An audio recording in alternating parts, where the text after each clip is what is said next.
You can support this channel by making goldsilver.com your bullion dealer. We have a price match guarantee, free shipping, experts on getting gold and silver in your IRA, global storage options, and an exclusive insiders program. We've got this 10 trillion that's gone up to 20 trillion under this latest administration. Yeah. Looks like it could go to 40 trillion under this next administration. Another administration later, we're at 80 trillion. We could be going up to 100 trillion. Is there any mechanism that could possibly stop this exponential growth? No, but the exponential growth doesn't matter if the currency devalues at the same rate, which means the things that are measured in that currency, especially real money, which is a safe haven asset, which people will periodically rush back to time after time. Those things will get bid up to the moon because of the devaluation of growth rather than black swan event.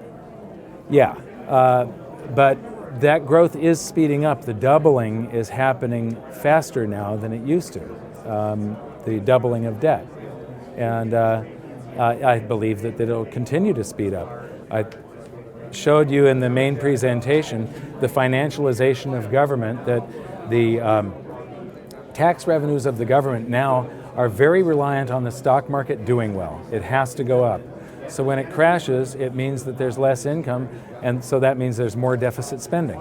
So the deficits are, during the next crisis, are just going to explode, and it'll probably be by the same type of percentage increase as last time, not the dollar increase, but percentage. And so now we're starting with about $3.8 trillion worth of base currency. And if we want to add 400% to that, that's a lot. I don't want to dwell too much on it, but most people don't understand an exponential function. So if it grows at 2%, but it starts at 2% of $100, but now it's 2% of $1 billion, how big is that number? So what he said is very important to understand. It's not the dollar amount, it's going to go from 10 to 20 to 40 to 80. It's going to go exponentially, which is 10, 20, 80, 160. So it goes crazy, yeah. And this is unpayable. It's mathematically impossible. So all debts get paid eventually. You renege on the debt, or you print the money and pay it off in something that's basically worthless.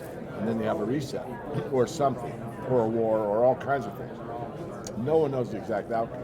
The banks don't know the exact outcome. I think Rickards probably has it right that they'll try to put it on an SDR basis. And if you think it through, it's very interesting, because as a thought experiment, when you have a government bond, who is responsible for paying that interest on the bond? Yeah, you are.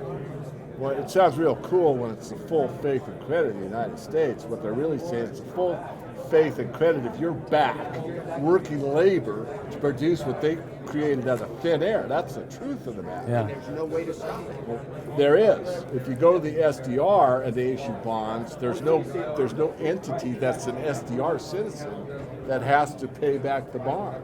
So they could, in theory, as a thought experiment, I'm not saying this is going to happen, go print it to infinity.